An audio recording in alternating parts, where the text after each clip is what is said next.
Olá, pessoal. Espero que esteja tudo bem com vocês. Meu nome é Matheus Ribeiro e eu vou ser o professor de vocês de elementos de cálculo 1. E no caso, a matéria de cálculo 1, a gente inicialmente vai ver uma parte bem introdutória da disciplina e que vai abordar temas como inicialmente operações, expressões e conjuntos, que é a primeira parte do curso. E dentro desse tema, nessa primeira parte da matéria, a gente vai ver teoria dos conjuntos, e dentro disso a gente vai fazer uma parte de definição, vai falar dos principais conjuntos, e dos tipos de relações entre os conjuntos existentes, as operações com conjuntos e, por fim, a gente vai falar de alguns conjuntos numéricos. E, posteriormente, depois, com uma revisãozinha, a gente vai falar das principais operações matemáticas, soma, subtração, multiplicação e divisão.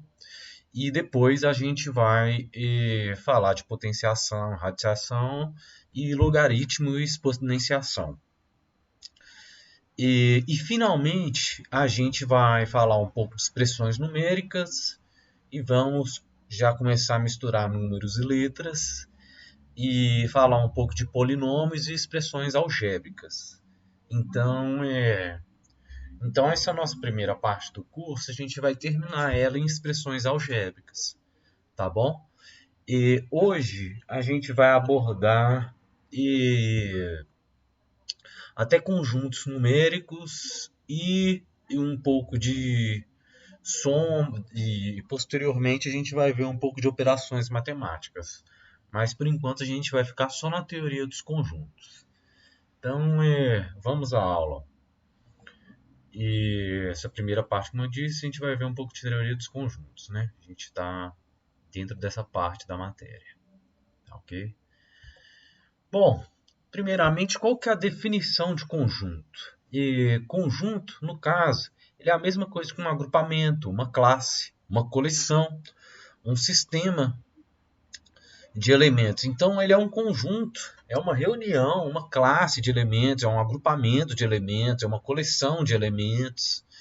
E então, a gente vai ter, por exemplo, como exemplo, a gente pode dar um conjunto de vogais, o conjunto de números, o conjunto de pessoas, um conjunto de países, por exemplo,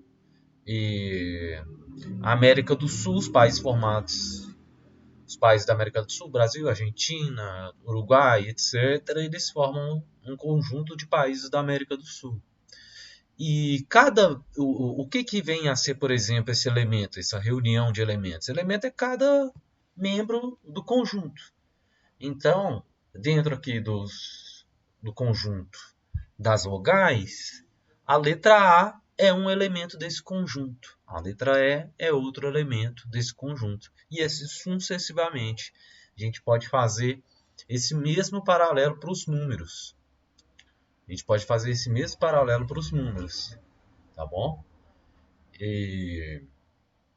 Então é isso. Essas são as principais definições de conjunto. E a gente tem algumas formas de representação. Então a gente pode representar os conjuntos fazendo uma enumeração. Por exemplo, os conjuntos pertencentes de números que são maior do que 1 e menor do que 5. Então, esse número a gente pode enumerar eles. Quais são eles? O 2, o 3 e o 4. Então a gente faz uma enumeração. Uma enumeração. Ou a gente pode fazer uma descrição, que é exatamente isso que eu acabei de dizer. Só que escrito, mostrado de uma forma diferente. Então, o conjunto S ele é igual a um número x, tal que 1x é maior do que 1 e x é menor do que 5. Ora, qual que é esse conjunto? É essa nossa enumeração aqui, 2, 3 e 4. Esse é o nosso conjunto S. São essas duas formas aqui de mostrar ele da mesma forma, tá bom? E quais que são os principais símbolos que a gente tem que saber para a gente ter uma forma, para a gente dialogar de uma forma melhor, mais clara? Bom, a gente tem principalmente esses símbolos que a gente está apresentando aí. É o símbolo de pertencimento. Então, um elemento A ele pertence a esse conjunto. Ou o número 3 ele pertence a esse conjunto S. Ou não pertence. O número 5, por exemplo, não pertence a esse conjunto S. Ou a letra F, uma consoante, não pertence a esse conjunto U aqui, tá bom? Esse conjunto das vogais, tá? E existência. A gente também tem o símbolo de existência. Então, existe alguma coisa, existe um conjunto S que é formado pelos números x, tal que. Ou não existe nenhum x que atenda a tal restrição. A gente pode falar dessa forma, usar esses símbolos. E também é para todo, ou qualquer que seja. Então, para todo número x que pertence a esse conjunto S, tal regra é válida. A gente usa esse símbolozinho aqui, que é um A de cabeça para baixo. Olha o nosso tal que aqui. Então, é tal que tal coisa é válida. A gente pode usar também o implica. Implica essa setinha para o lado direito. E tem também o se, somente se, que é essa seta apontada para dois lados. E qual a outra forma de representação de um conjunto? É pelo diagrama de Venn. O que é o diagrama de Venn? Ora, o diagrama de Venn é exatamente essa circunferência. Essa circunferência é uma das formas de representar esse conjunto, um conjunto. Por exemplo, além quando a gente fala que é um número x tal que 1 e x é maior do que 1 e menor do que 5, bom, a gente poderia fazer isso em um diagrama de Venn. Como que vem a ser isso? Bom, é da seguinte maneira. A gente pode ter um conjunto. A gente está falando lá daquele conjunto S, não é verdade? Aquele conjunto S, que é formado pelos elementos 2, 3 e 4. Então, esse círculo, esse diagrama aqui é o nosso diagrama de Venn. Então, é uma das formas de se representar um conjunto, tá bom? Então, por exemplo, no caso aqui, esses aqui são diagramas de Venn. Por exemplo, é o diagrama de Venn das letras das vogais e o diagrama de Venn dos algarismos arábicos. Tá bom? E, no caso, seria das vogais e dos algarismos arábicos. Nesse outro caso aqui, o diagrama de Venn. Tá bom? E quais são os principais conjuntos? Bom, a gente tem alguns conjuntos muito importantes. A gente vai falar muito deles, que é o conjunto vazio, e ele pode ser representado dessa forma, ou com algo ilógico. Ele pode ser representado por algo ilógico. Como assim algo ilógico? Bom, o nosso conjunto vazio é um conjunto S, que é igual a x, tal que x é diferente de x. Ora, a gente está falando que uma coisa é diferente dela mesma. Isso é algo ilógico. Então, isso não Não tem nada que atenda esse princípio de ser diferente dele mesmo. Bom, então, isso seria um conjunto vazio. A gente também tem um conjunto unitário, que é formado por apenas um elemento. Então, quando a gente vai enumerar ele, a gente pode representar ele enumerando ele, colocando ele mesmo lá no conjunto, né, entre chaves. Ou a gente pode fazer a descrição de qual que é esse elemento. Um elemento x, tal que x é igual a 1. E a gente também tem o nosso conjunto muito importante, que é o conjunto universo, que ele vai englobar todos os elementos de determinado grupo. E, por exemplo, então a gente pode descrever ele. Ele é um x que pertence a esse U, que é o nosso universo, tal que o x possui determinada característica. Bom, então a gente pode falar o nosso universo, por exemplo, quando a gente deu o exemplo das vogais. Então, x pertence a um conjunto universo, tal que x é uma vogal. Então, qual que é esse nosso conjunto universo? Esse nosso conjunto universo seria todas as nossas vogais, tá bom? Então, a gente poderia ter subconjuntos aqui? Poderia ter subconjuntos, que estão contidos nesses conjuntos. Mas o nosso universo é formado por todos esses conjuntos, tá bom?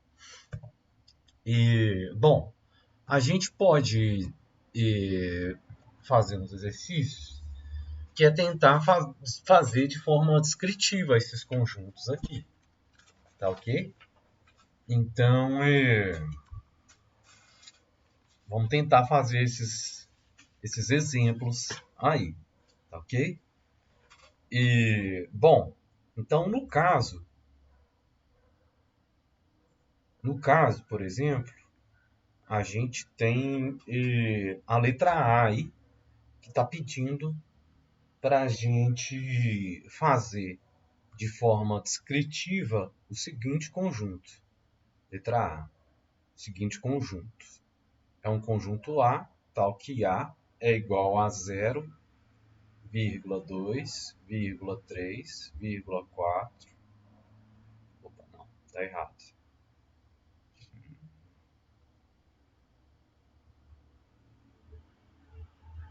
Só dos números pares. 4, 6, 8 e assim sucessivamente.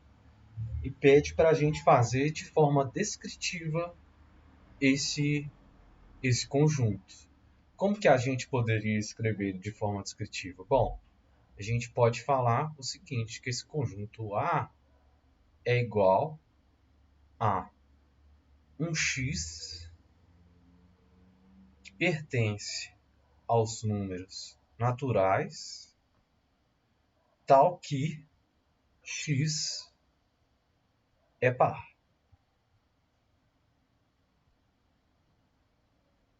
Tá bom? É uma das formas de representar esse conjunto. Tá ok? E a gente tem a letra B aí. A letra B está falando para a gente tentar fazer de forma descritiva esse conjunto B aqui, que é igual que ele é igual a 0, 1, 2, 3, e assim sucessivamente. Como que a gente pode descrever ele? Bom, esse nosso conjunto B, ele é igual a um x, tal que x é um algarismo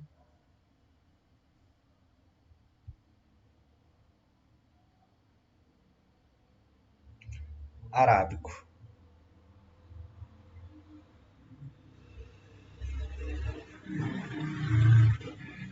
Então, essas são algumas das formas de escrever, tá ok? Só para a gente ficar bem claro como que a gente pode escrever esses conjuntos, tá ok? E...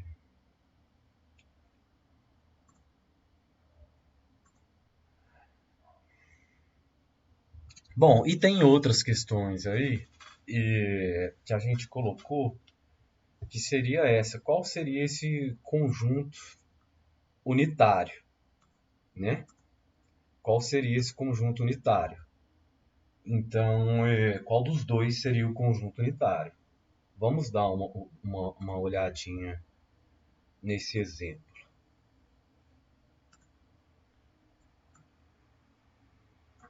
Vou pegar aqui.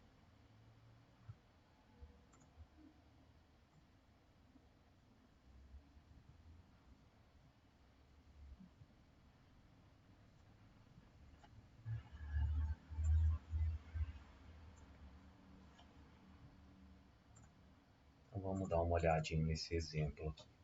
Então, a gente pediu qual dos dois vem a ser um conjunto unitário. Bom, nesse caso, a gente pode analisar esse conjunto A aí e dar uma olhada para ver se ele é unitário ou não.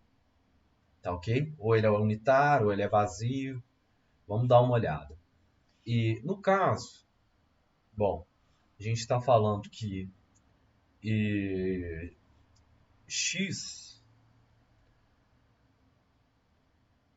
a gente está falando que A é igual a um número x, tal que 0 vezes x, então 0 vezes x é igual a 2.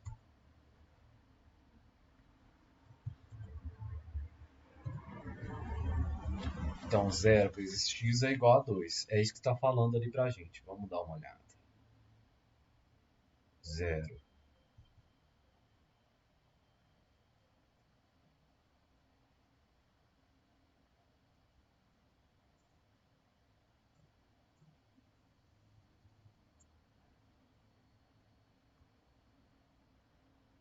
Então 0 vezes x é igual a 2. Ora, no caso, x é igual a 2 sobre 0. Bom, mas isso é uma indeterminação matemática. A gente vai ver que a gente não pode dividir nenhum número por 0. Isso é uma indeterminação matemática. Logo, esse conjunto A, na verdade, ele é um conjunto vazio. Tá ok? Ele é um conjunto vazio. Tá? Então, ele não é unitário. Bom, e esse nosso conjunto? E essa nossa letra B? Vamos dar uma olhada para ver se ele é unitário ou não. No caso, a gente tem que esse A é um conjunto, é formado por um conjunto X, tal que 2x mais 1 é igual a 7. Portanto, 2x é igual a 7 menos 1. A gente passando o 1, mudando o sinal para o lado direito. Então, x é igual a... Eu coloquei errado aqui. Menos 1. Então, x é igual a 6 sobre 2. Passando 2, dividindo. Então, x é igual a 3. Ora, então esse conjunto A é igual ao algarismo 3. Esse conjunto é unitário. Tá bom? Então, a gente vai passar para frente. Acho que ficou bem claro aí como que a gente pode descrever um conjunto, tá bom? E como que a gente pode classificá-lo ele, ou classificar entre unitário ou não, tá bom?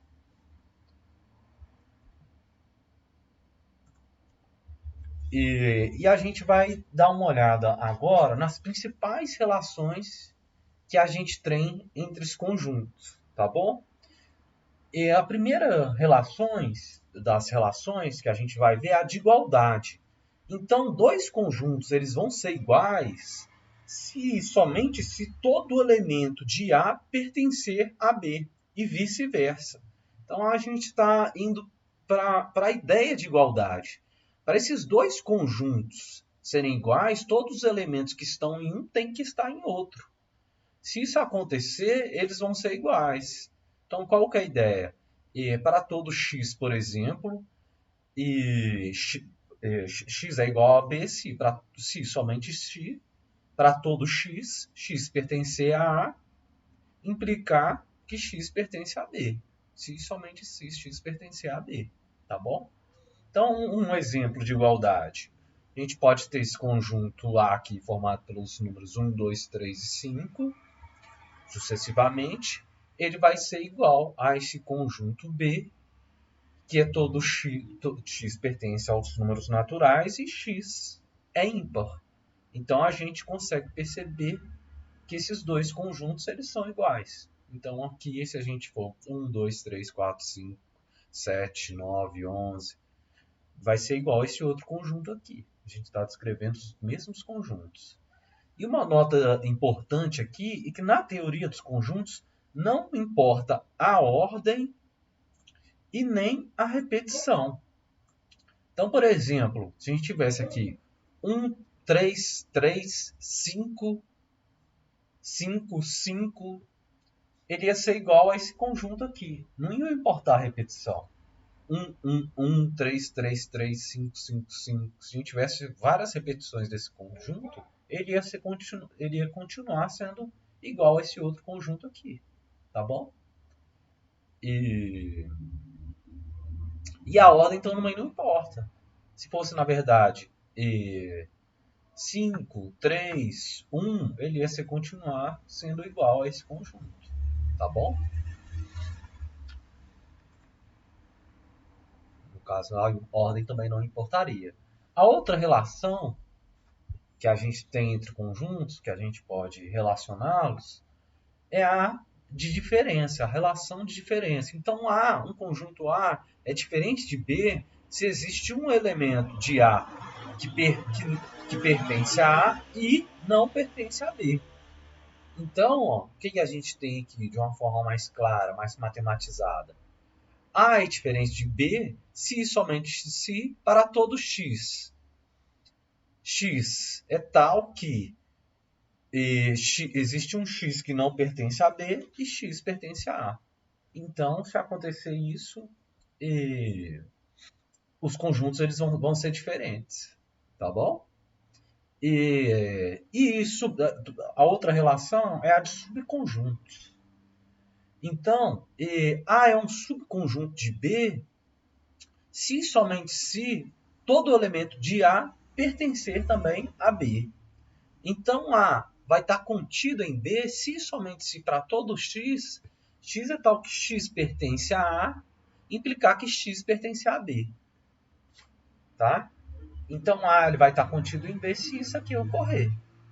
Então, a gente pode ter essas outras situações, que a B não está contido em A, B conter A e B não conter A. Tá bom? A gente pode falar várias coisas da mesma forma, tá ok? E vai ter uma forma matemática da gente escrever isso, tá ok? E quais que são umas propriedades importantes de subconjuntos? É a de que todo elemento vazio ele vai estar contido dentro de algum conjunto. Então, o vazio ele está contido em todos os conjuntos. Ele está contido dentro do conjunto das vogais, ele está contido dentro dos números reais, ele está contido nos números naturais, ele está contido. O conjunto vazio ele está contido em todos os números, em todos os conjuntos. Uma outra propriedade é a de identidade, que é um conjunto A, ele está contido nele mesmo. Então, todo conjunto A está contido nele mesmo. Tá bom? E a gente tem outra propriedade, se ocorrer o caso em que A está contido em B e B está contido em A, isso vai implicar que A é igual a B. Tá bom? Se uma coisa está dentro de outra e você tem o caso reverso, essa outra coisa está dentro delas, essas duas coisas são iguais, tá bom? E a gente tem essa regra de transitividade aqui para a relação de contenção, que é o quê? Se um conjunto A está contido num conjunto B e esse outro conjunto B está contido nesse conjunto C, isso vai implicar que A está contido em C também, tá bom? É uma regra transitiva. Então a gente vai ter essa volta aqui, tá bom? A vai estar contido em C. O C, como nesse caso, é o conjunto que engloba todos os outros, tá bom? E nesse caso, o que eu estou falando nessa última questão aqui, eu acho que vale a pena deixar ela mais clara, é o que esse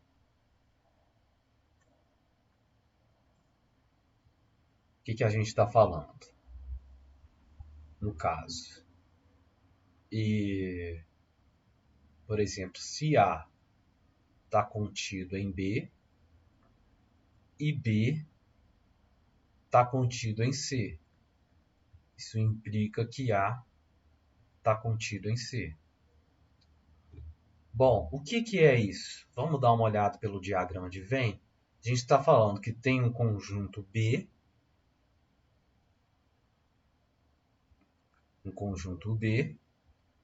e tem um conjunto A que está contido nele, tá bom? Tem um conjunto A que está contido nele. E a gente está falando também que é válido uma outra situação, que que tem um conjunto C, tá bom? Que tem um conjunto C e esse conjunto B está contido nele. Ora, se a gente juntar essas duas coisas aí,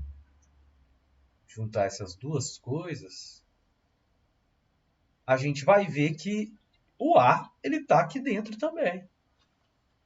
Então, essa implicação aqui é a gente falando, ora, o A ele está lá no B. O A ele está contido no B. Então, é válido que o A está contido no C também. Então, a gente está tendo essa situação aqui. O A, se ele está contido em B, ele vai estar contido em C também.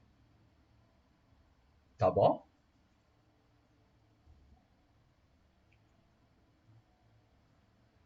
Bom, e a gente tem também o conjunto das partes.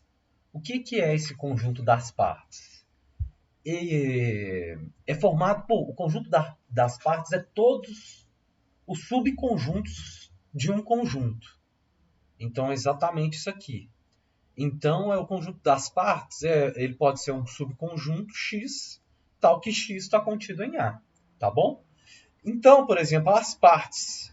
Vamos dar um exemplo aqui. As partes desse nosso conjunto unitário A, se a gente for olhar qual que é as partes dele, ele é igual a um conjunto formado pelo conjunto vazio e por esse conjunto unitário A. Tá bom? É que aquela propriedade é válida. O conjunto vazio, ele está contido em todo conjunto. Todo e qualquer conjunto. Então, se a gente tiver um conjunto formado por dois elementos, um elemento A e um elemento B, esse conjunto A, quais vão ser as partes, nessa nossa letra B aqui, quais vão ser as partes desse conjunto A? Bom, vai ser formado pelo conjunto vazio, pelo conjunto unitário A, pelo conjunto unitário B e pelo próprio conjunto. AB, no caso. Então, a gente vai ter quatro partes. Tá bom? Então, a gente tem que notar aqui que a gente pode ter uma formulazinha para descobrir quantas partes tem um conjunto. Então, quantos subconjuntos que a gente pode ter. Então, o nosso conjunto das partes ele vai possuir 2 elevado a n subconjuntos. Então, a gente pode usar essa formulazinha aqui, tá bom? Isso sempre vai ser válido, tá? Enfim, a gente vai parar por aqui e na próxima aula a gente vai falar de operações com conjuntos, tá bom? Muito obrigado pela atenção e a gente se vê na próxima parte do curso.